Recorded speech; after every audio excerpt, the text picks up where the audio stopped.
В эфире БСТ, передача «Интервью», в студии Тимур Давлетов. Здравствуйте. Сегодня у нас в гостях Дмитрий Афанасьев, исполнительный директор Ассоциации ветеранов СВО. Дмитрий, я вас приветствую. Здравствуйте. Ну и хотелось бы узнать побольше про эту ассоциацию СВО, когда она возникла и чем она, в частности, занимается. Ассоциация специальной военной операции на сегодняшний день самое крупное ветеранское сообщество в России ветеранов спецопераций. Она создана по инициативе самих ветеранов. Знаете, она была создана в 23 году, и у истоков ее создания также были и ветеранские организации. То есть не на пустом месте, что называется. Это и союз афганцев, и десантники, это и боевое братство. Тот положительный опыт, который был накоплен ветеранскими организациями других локальных конфликтов и войн, да, он фактически нам был передан. И мы видим, как в настоящее время мы являемся самой многочисленной ветеранской организацией. Это здорово. Мы можем говорить, что ассоциация как организация, которая помогает ветеранам, состоялась. Состоят в ней, я так понимаю, в основном ветераны как раз-таки боевых действий. Безусловно, наша целевая группа, аудитория, это ветераны боевых действий, участники специальной военной операции. Это мои боевые товарищи. То есть для нас принципиально важно объединять ветеранов, потому что, знаете, есть запросы у ветеранов и есть запрос к ветеранам со стороны общества. В любом случае возвращение участников специальной военной операции в общество, в жизнь общества, это такая дорога с двухсторонним движением, когда отношения в обществе к ветеранам является таким признаком здоровья отношений, да, в коллективах и так далее. Это насколько реагируют положительно люди, да, как они оказывают, где они оказывают содействие. Вот этот маркер и говорит о том, насколько общество готово принимать, уважает заслуги ветеранов и так далее. Мы понимаем, что ветераны наши герои, проявившиеся в боевых действиях, и у нас есть уверенность в том, что они, безусловно, проявляют себя и в мирной жизни, уже работая на своих трудовых местах. И запрос общества на результативность, да, и ветераны показывают эту результативность. Но Республика Башкортостан в данном случае является, знаете, первым регионом, где мы вместе с нашими коллегами провели социологический опрос совсем недавно, выясняли отношения ветеранов, насколько, что их волнует в настоящее время и какая помощь им нужна. И принципиально важно стал вопрос о трудоустройстве. Трудоустройстве ветеранов, тех, которые еще не работают, а тех, кто работает, у них есть запрос на хороший такой, знаете, карьерный дух, когда можно себя проявить и осуществляя рост в той организации, в той компании, где они находятся. И мы видим, мы даже выработали такое золотое правило, как, знаете, золотой месяц при трудоустройстве. Аналогичная история, как в медицине золотой час. Очень важно именно в этот период, что называется, где-то перехватить инициативу, да, предложить работу, где-то это может быть даже подработка, где-то это трудоустройство. Хотя мы понимаем, что первый запрос где-то отдохнуть, но да, и по закону положен отдых, да, но очень важно тот процент не имеющих в настоящее время работу ветеранов, он снижался. Поэтому есть к чему стремиться. До 30% по разным регионам мы видим, что ветераны специальной военной операции не имеют работы. Это, скажем, такой показатель весьма высокий. Здесь мы оказываем содействие в трудоустройстве. Знаете, по-разному можно оказывать, можно программы принимать, меры, то есть это что-то глобальное. На своем уровне мы договорились, что мы взаимодействуем с конкретными предприятиями, да, которые имеют возможность взять 2, 3, 5 ветеранов, без каких-то глобальных, да, какой-то глобальной численности и трудоустраивают. И с каждым конкретным предприятием мы встречаемся, работодатели охотно берут на себя такие обязательства и посредством там, чата, своего общения мы вот такие вакансии выкладываем, ну и такое содействие трудоустройству оказываем.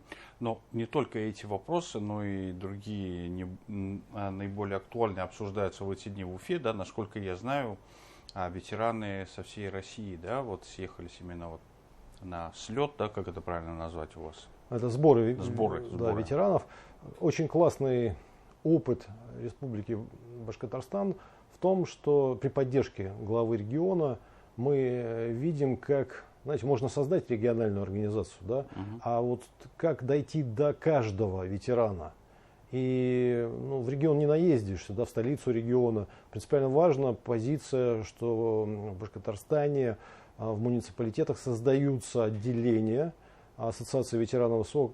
Условно говоря, к лидеру организации можно прийти на прием, пообщаться, спросить совета. Это вот человеческое общение, это то, что описывается словами братство, товарищество. Это когда, знаете, не нужны какие-то лишние разговоры, чтобы понять друг друга. Да?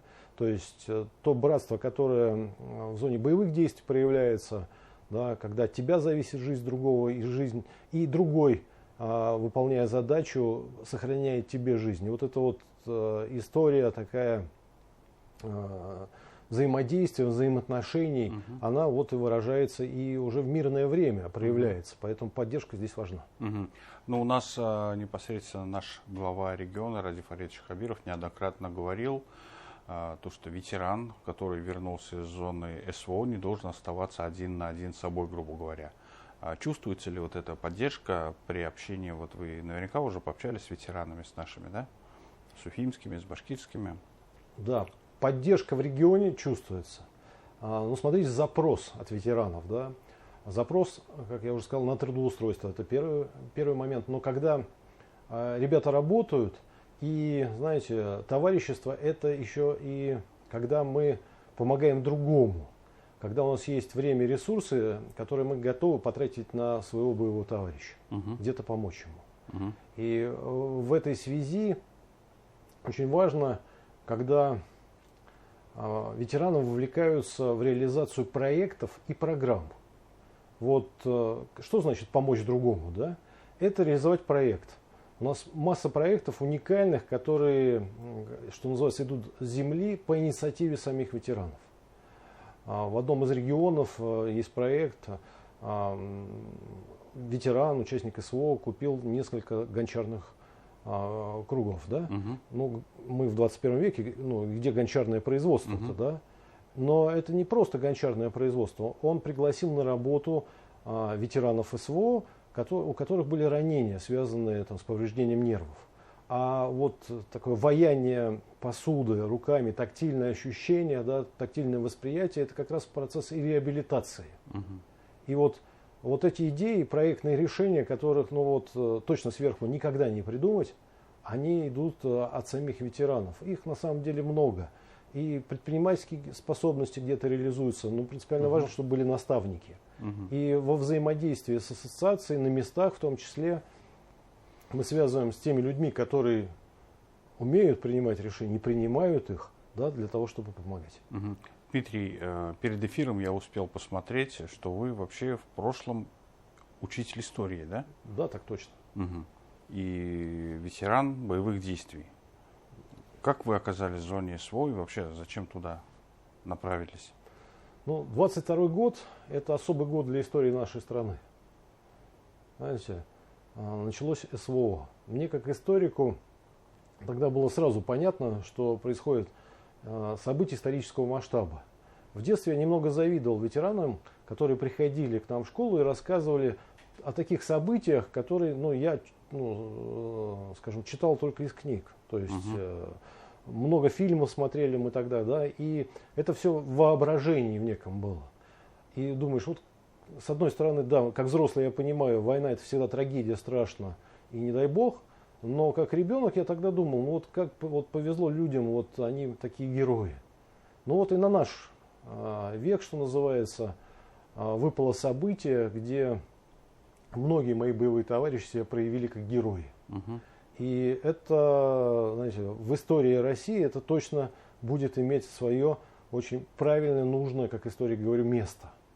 То есть ветераны специальной военной операции являются достойными наследниками участников Великой Отечественной войны. Что касается вот ассоциации ветеранов СВО, о чем мы уже говорили, да, сколько дней будут проходить мероприятия у нас здесь в Уфе?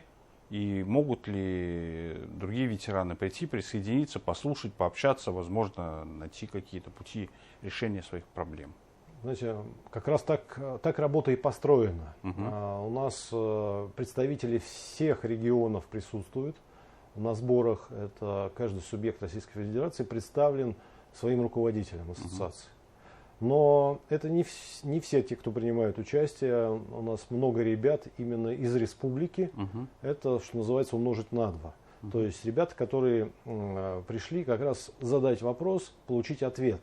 Потому что это не просто какие-то знания теоретические, которые мы сейчас даем для того, чтобы расширить кругозор. Нет, совершенно практические знания. Вот буквально мы сейчас ушли, когда речь шла о том, как организовать свой проект, как выстроить свою работу по отчетности, как получить финансирование под то, что ты хочешь реализовать, под ту помощь, которую ты хочешь оказать бойцам.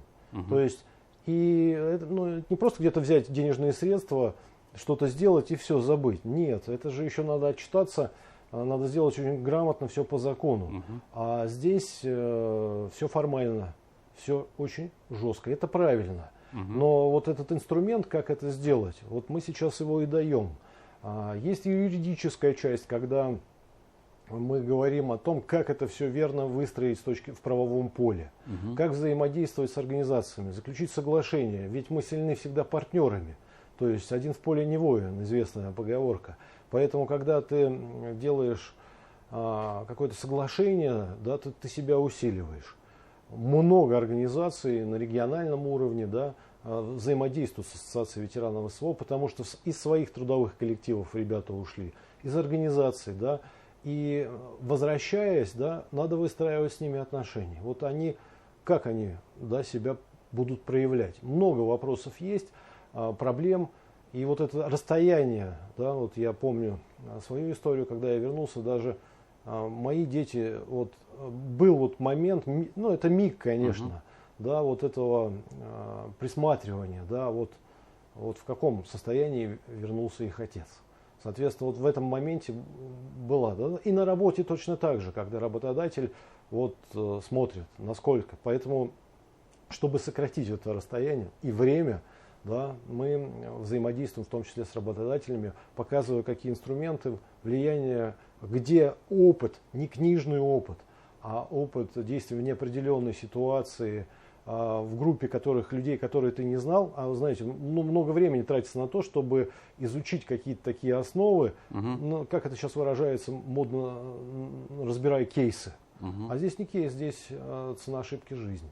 Поэтому вот и еще один навык у ребят есть точно, это осваивать технику, те решения, которые сейчас появляются в армии, в вооруженных силах, которые вообще нигде не описаны были, но точно здесь и сейчас надо освоить, чтобы иметь успех на поле боя. Ну что ж, Дмитрий, нам же остается только пожелать вам удачи в этом благом деле. Ну и спасибо, что нашли время, пришли к нам в студию, ответили на вопросы. Я напомню, что у нас в гостях был Дмитрий Афанасьев, исполнительный директор Ассоциации ветеранов СВО. Я же с вами прощаюсь, но вы не переключайтесь и оставайтесь на телеканале БСТ.